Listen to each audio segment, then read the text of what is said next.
А в этом выпуске мы открыли для себя новую Паришу, побывали на монументе жертвам политических репрессий и съездили в большой и потрясающий зоопарк. Поставьте лайк этому выпуску прямо сейчас, чтобы не отвлекаться, и приятного просмотра!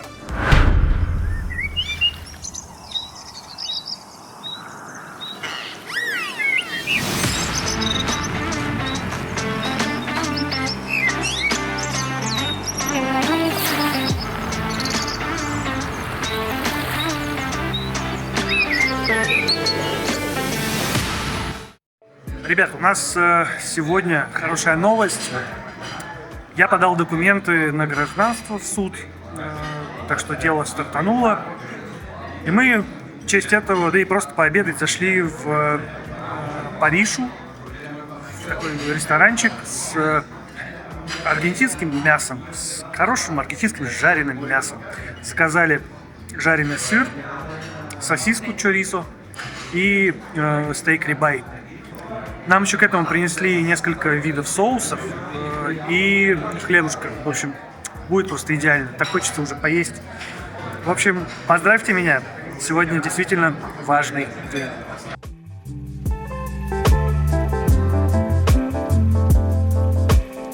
Давайте расскажу немного про национальные блюда. Вот это сыр проволетта, который традиционно обжаривается в духовке, видимо, или на гриле. И я, честно говоря, думал, он будет с какими-то там травами, специями, а он выглядит как просто сыр. Вкусно. Вкусно, но я ожидал чего-то большего. А вот это традиционная аргентинская колбаска такая, чорисо. Ее, как правило, едят соусом чимичури. Чаще в хлебе можно встретить. Называется чорипан такое блюдо, но здесь без хлеба. Соус вообще этот, конечно, просто шикарный. С ним вообще все вкусно.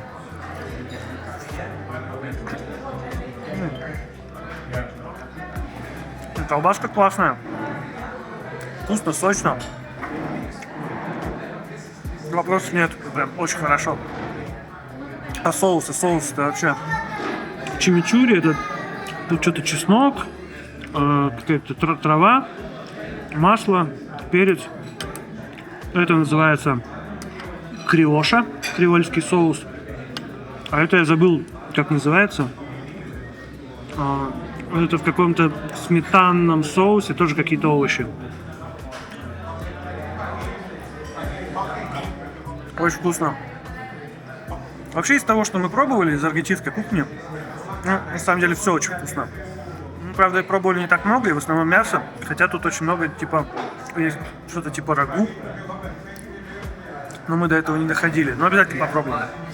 А еще в Аргентине очень много заимствовано из итальянской культуры, в том числе и еда. Поэтому мне особенно нравится. Итальянская еда мне прям очень близка. Ребята, это что за красота? Он просто сверкающий, блестящий, отливающий вкуснотой и дымным ароматом. Ну красота ведь, ну красота. Пора впиться в него прям. Ну, Даша сказала, что я жарю лучше мясо. На самом деле, они его немножко пережарили. Прожарку я заказывал medium, здесь medium well. Ну, в принципе, для рибая можно было бы и не так долго держать. В остальном вкусно. Есть копченый привкус, такой аромат. То есть чувствуется, что делали на углях. Мясо на огне подкоптилось. Очень хорошо. Ну и, конечно, само мясо просто потрясающее. Ну, это Аргентина. Ребята, у нас пятница вечер. Сегодня мы были дома весь день, я делал выпуск и занимались домашними делами. Вечером у нас просмотр по нашему бизнесу по недвижимости, просмотр квартиры. Кстати, знаете для кого? Для Фаи, для Колиной жены. Мы решили, что если мы можем ей чем-то помочь, то обязательно поможем. Мы в районе Палермо. Ребята скоро переезжать должны. Ну и вот, собственно, они выбрали какую-то квартиру для просмотра здесь, из нашей базы. А вон, кстати, и Фая. Привет! Соха! Привет! Ну, честно говоря, квартира не очень понравилась ни Фае, ни мне. В первую очередь из-за того, что она позиционировалась как однокомнатная, а на самом деле это студия, которая разделена шкафом. То есть спальню от гостиной отделяет не стена с дверью, а шкаф. И это на самом деле, ну, как-то не очень. Вот. Притом шкаф не в потолок, а просто вот он до середины комнаты. Ну, в общем, конечно же, нет. Будем помогать ребятам чуть найти получше. Я очень надеюсь, что получится, потому что, в конце концов, база у нас большая, в разных районах города. Надеюсь, мы будем полезны. Ну, а что? У нас пятница вечер. Пора бы и отдохнуть, наверное. Мы сейчас вот с Фаей, с Дашей гуляем. Вот. А дальше не знаю. Дальше либо проведем вечер дома, либо, может быть, я загляну в русский бар здесь, там, где собираются все русские, бар Букарест. Но на самом деле там не только русские, там и аргентинцев довольно много. Просто, как правило, все встречи разные, ну, по разным тематикам, в том числе и настольные игры, и мафия, и квизы проходят там. Вот. И неоднократно я там встречал очень интересных людей. Поэтому посмотрим. Либо проведу этот вечер с женой, либо схожу в бар с кем-нибудь, пообщаюсь и отдохну немножко. Вот такие планы. Буэнос диас, чикос.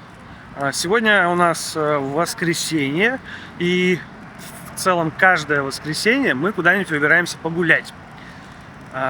Погода позволяет. Погода сегодня прям идеальная для прогулок. Немножко пасмурная, солнце, то есть, не кусается. На улице плюс 21 градус примерно. Очень комфортно, очень хорошо. И мы решили сегодня посетить парк Мемориал, про который я вам сейчас расскажу. Но прежде давайте Дашу покажу. Вот, Дашуля у нас засиделась дома. Вот. Прям у нее настроение портилось даже. Ну не плачь, не плачь. Что такое? Плачу. Просто пыль в глаза. Ага. Ну как ты себя чувствуешь? Хорошо. Надо почаще выбираться из дома. А дома что-то как...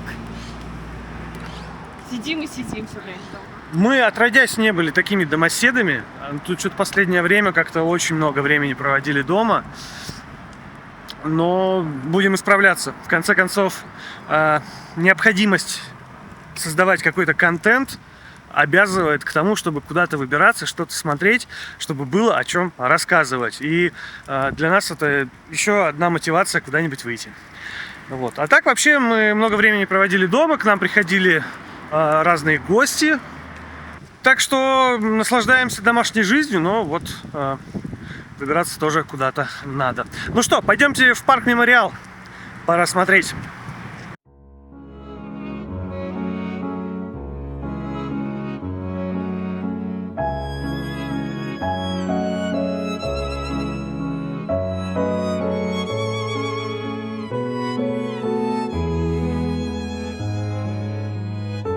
Да, ребят, в такой ветер вообще невозможно ни гулять, ни снимать, поэтому расскажу вам, о чем это место закадровым голосом. Погнали! С 1976 по 1983 год власть в Аргентине захватила военная хунта, которая установила в стране диктатуру и развязала репрессии. В то время царили похищения людей, полеты смерти, где неугодных сбрасывали в реку связанными, с самолетов, а также беременных женщин держали в заточении, пока не родят, а потом убивали. Детей отдавали правильно мыслящим военным. В то время было убито около 10 тысяч людей, а похищено около 30 тысяч.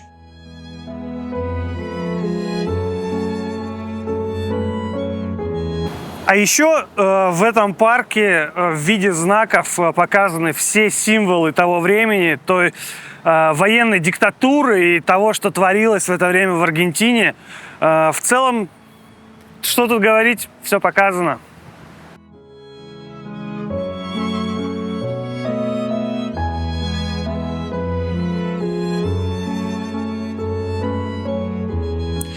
Впоследствии эту власть судили, а в Аргентине теперь есть День памяти жертв политических репрессий и слоган «Nunca más» – «Больше никогда».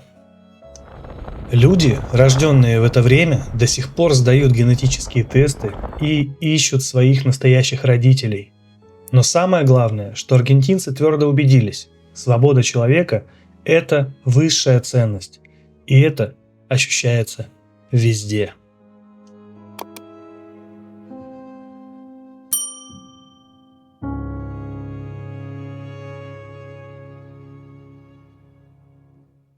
А еще за последнее время меня очень удивила Люба. Она занялась, как я называю, армянским бизнесом.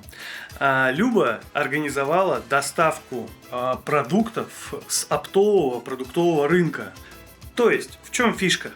Например, перцы, сладкие перцы, зеленые, стоят в овощных лавках $5,5 за килограмм. В то же время на оптовом рынке ящик таких перцев 10-килограммовый стоит $15. $15, ребята, 10 килограмм. Ну, по-моему, разница ощутима. И так, собственно, все. Поэтому я заказал небольшой набор продуктов. На самом деле, наверное, будет большой. Там будут и перцы, и фрукты, и огурцы. В общем, все это мне едет прямо сейчас. Стоимость доставки актуальную смотрите в профиле и, собственно, заказывайте. Единственное, конечно, в таком количестве продукты их надо либо замораживать, либо с кем-то разделить. Поэтому перцы я, во-первых, нафарширую и заморожу, оставшиеся просто заморожу, а огурцы я разделю. Вот, поэтому находите удобные варианты, как можно это сделать, и заказывайте. Ну, во-первых, это Любин стартап, назовем его так, армянский стартап. Вот, а во-вторых, это огромный плюс и выгода для вас. Свежайшие и дешевые продукты. Welcome. Hola. Verdura. Verdura. Sí, Sí. nombre Alejandro. Alejandro Alex.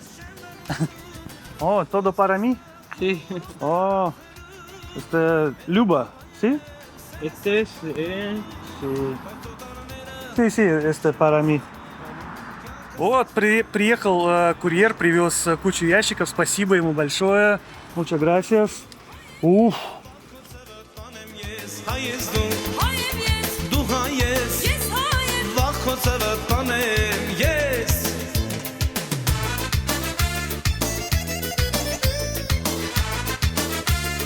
Ребят, я не знаю, честно говоря, что с этим делать. Их очень много. Ну, вот это я разделю еще. И вот это половина моя. И тут половина моя. Но это все равно много. И вот тут половина моя, но этого все равно много. Это не обалдеть, это папайя такая большая. Знаете, во сколько мне это вышло? $25. 2500 рублей. Ну, это реально оптовые цены. Поэтому продумайте, куда вы можете это распределить или с кем разделить. И я думаю, что есть смысл заказывать. Так, за такие деньги не найти. Ну, а еще качество-то, судя по всему, нормальное. Ну, Люба выбирала. О, смотрите, блестящие какие, сочные. Ух. В общем, Люба, как армяне говорят, мерси.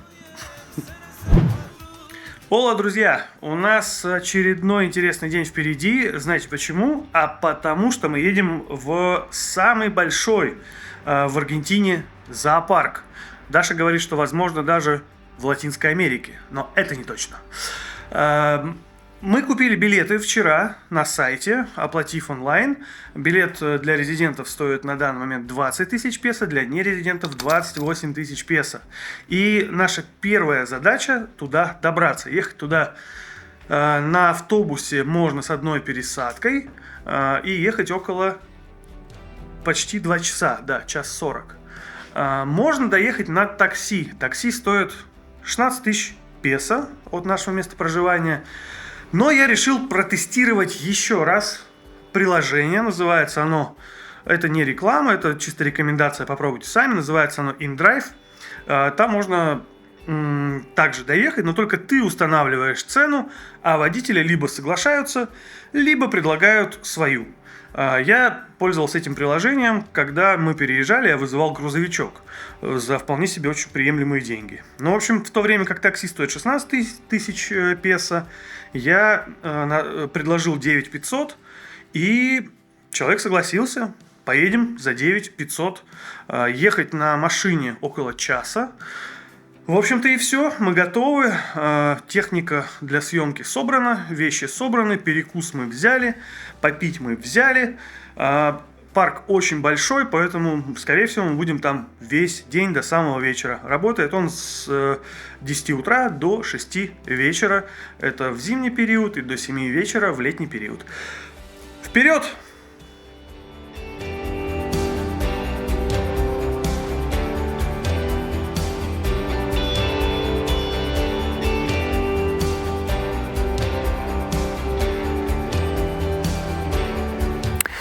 Ну что, ребят, 40 минут на машине, и мы доехали до входа в парк. Вот так выглядит, собственно, самое начало нашего сегодняшнего приключения. Вкратце расскажу, что парк Темайкен расположен в Аргентине, в провинции Буэнос-Айрес, известен своим разнообразием животного мира. Он включает в себя зоопарк, аквариум, растительные сады и предлагает своим посетителям возможность познакомиться с множеством видов животных и растений. В парке можно увидеть животных из разных частей мира, в том числе тигров, слонов, пингвинов, ну и многих других. Темайкен также активно занимается исследованием и охраной окружающей среды. Именно это мы сейчас и хотим увидеть. Пойдемте.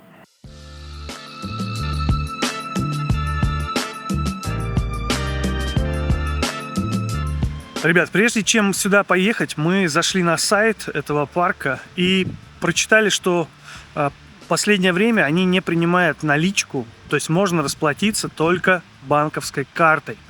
При этом можно купить билет онлайн, что гарантирует вам проход. Но если здесь, например, в выходной день будет много народу, то могут и не пустить. Поэтому, если уже дело дошло до банковской карты, очень рекомендую просто купить билеты онлайн. Это намного удобнее и быстрее, и надежней. Собственно, просто переходите на сайт, там все правила написаны. А еще на входе мы обнаружили большое количество детских колясок, что тоже считаю очень заботливым. По крайней мере, первые впечатления прям вообще очень хорошие. Ну, пойдем смотреть скорее. Смотрите, кого мы первого увидели. На подставочке стоят такие фигурки и спят. Красота! Даша, что, первое впечатление? Класс, мне очень нравятся фламинго. Я их первый раз видела, по-моему, в Батуми, но они были прям за решеткой, а здесь прям вот можно разглядеть их вблизи.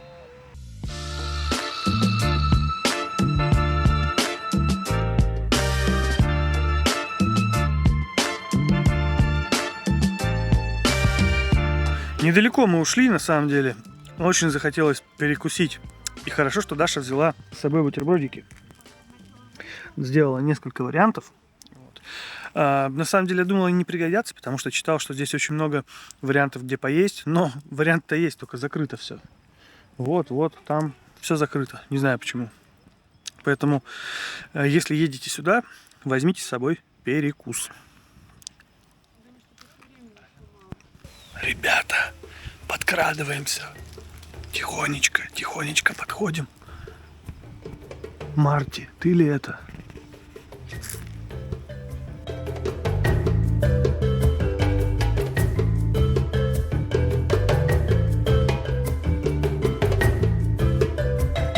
Друг, ну иди сюда.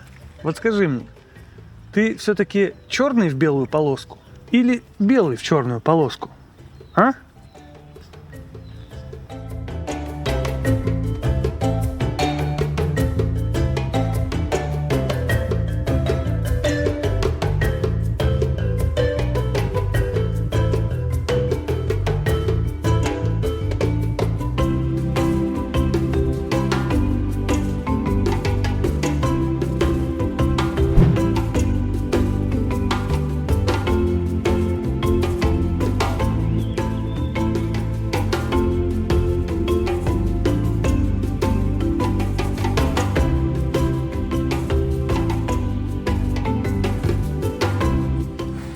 Какие же они огромные. В размахе больше метра, наверное.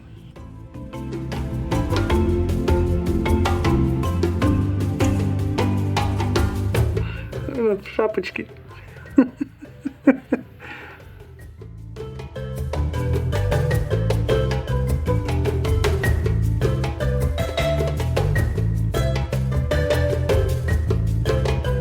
Птица прям большая, но очень смешная. У нее, во-первых, на клюве как будто плавленый сыр остался. Он такой какой-то болтается.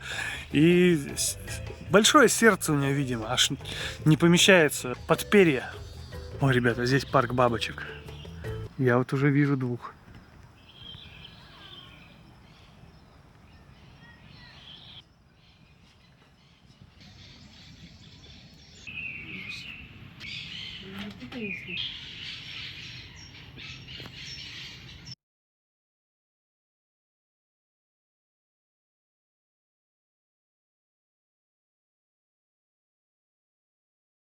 Ничего себе! Я таких огромных летучих мышей вообще ни разу в жизни не видел. Ну, маленьких видел. Но такие, чтобы с таким размахом крыльев, огромные просто. Их здесь еще так много. И нам очень повезло, мы попали как раз на обед, так скажем. Когда кормят мышек, им принесли еду на подносах и развешивают по деревьям. Уникально, считаю. Нам очень повезло. А еще оказалось, что туда можно зайти и послушать это все. Ну, пойдемте.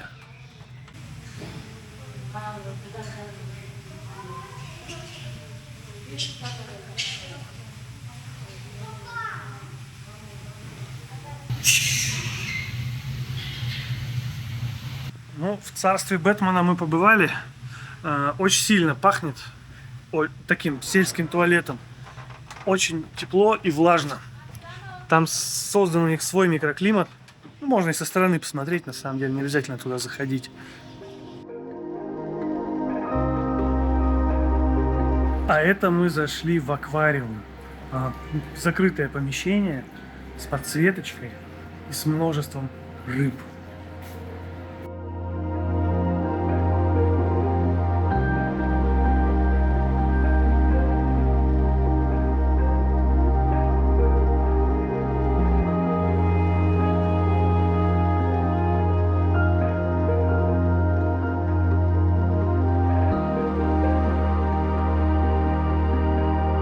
Вообще фантастика.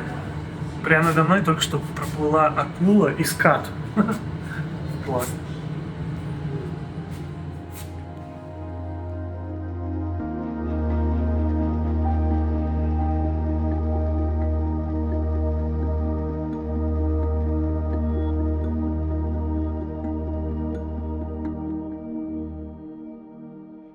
Да, ребят, просто шикарнейший аквариум.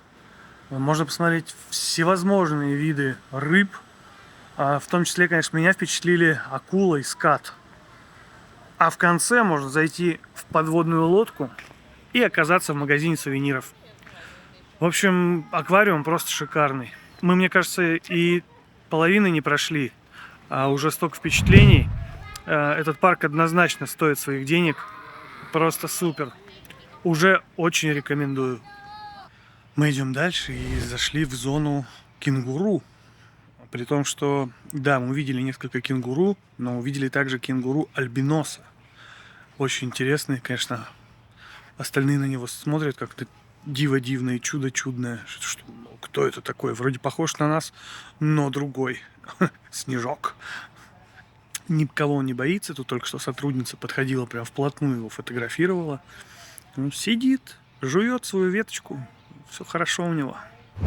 Ну а мы тем временем заходим в новую зону. Это Патагония.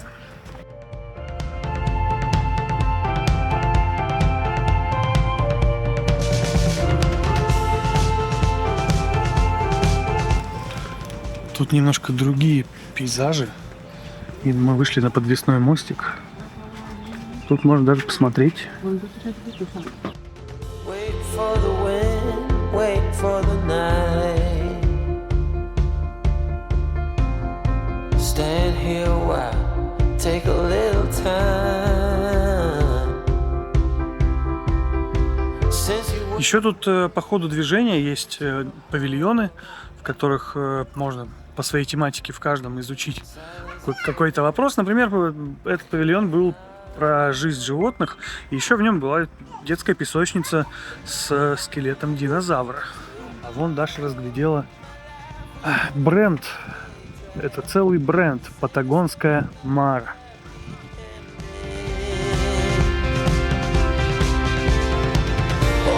set this world on fire, I could tear this town up. А здесь вот за такой сеточкой на траве под солнышком нежатся пумы.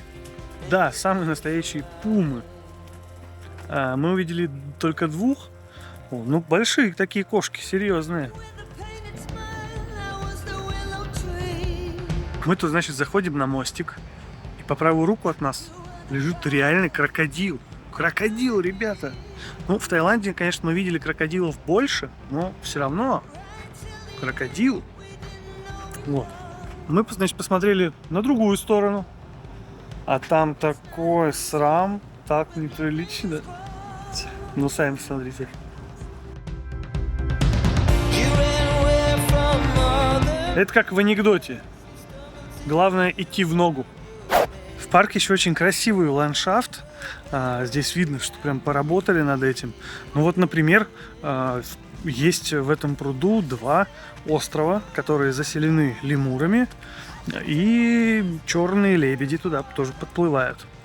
Вообще, конечно, не только островами богат ландшафтный дизайн. Тут и выложены камни, типа как в японских садах. Ну вот, например. Очень много деревянных конструкций.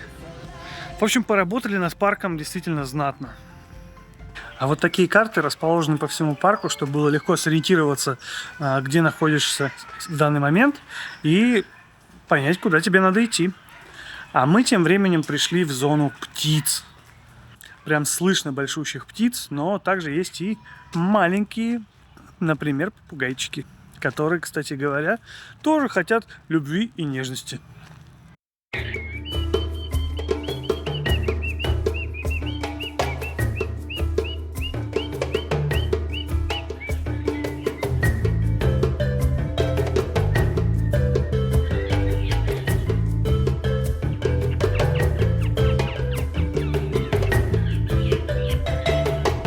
Какие они все же прикольные. Такое ощущение, что это из Бразилии всех вот этих прикольных птиц сюда привезли. Потому что здесь есть и огромные попугаи ара, и туканы, и еще какие-то птицы очень интересные. Невероятной красоты, конечно. Интересно представить, что эти птицы действительно водятся в дикой природе. Их можно вот, ну, кто живет, наверное, в Бразилии, просто сидит у себя на даче, а там вот попугай такой. Наверное, это выглядит так.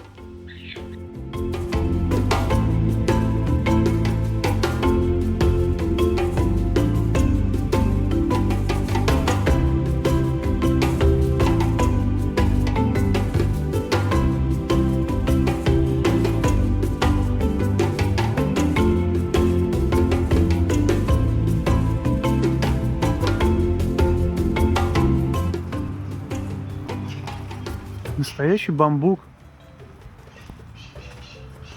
Так вот здорово, что здесь все такое натуральное, что ты не просто ходишь по вольерам и смотришь животных в клетках, а здесь действительно погружаешься в среду. Мне прям, ну, очень понравился этот парк. Я думаю, что через лет так несколько, когда дочка подрастет, ей будет все это интересно, надо будет еще сюда съездить. Ребят, ну пумы это еще не самые большие кошки в этом парке. Смотрите, кого мы увидели. И, между прочим, это не единственная особь. Их тут как минимум двое. Вообще это хорошая история, держать животных по два. Каждой твари по паре. Им и не скучно, и, может быть, продолжение рода будет. В общем, есть в этом смысл.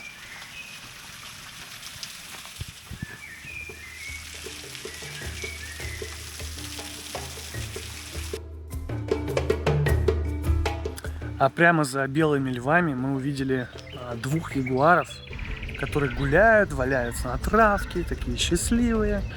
У них очень большая территория с какой-то конструкцией, где они могут поползать, с деревом, в тени которого они могут спрятаться, и даже с личным водопадом.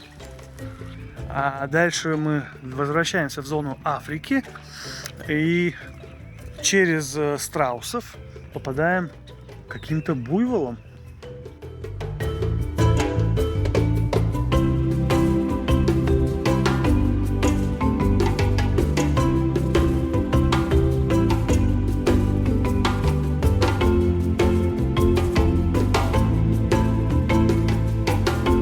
Здравствуйте. Здравствуйте. Ола.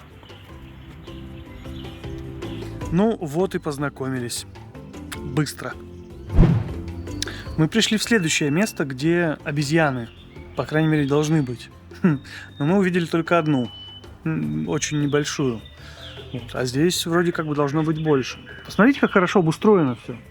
То есть вот идет сетка, там где-то есть вход из внутреннего вольера. Если обезьянам холодно, они тусуются в вольере. Если хочется погулять, выходят. Тут вон дерево у них, пальма, еще дерево. В общем, есть где побегать, покачаться, поиграть друг с другом. Вот. В общем, обустроено просто шикарно, ребят, шикарно. А еще случайно мы тут попали на какую-то лекцию или какое-то мероприятие фермерское, где показывали сперва, как доить корову, а потом разрешили покормить телят и козлят. Вот, в принципе, вот такую картину я и дома каждый день вижу. У меня маленькая дочка. Но милота, конечно, вообще. Ну и детям прикольно. Очень интересно и познавательно.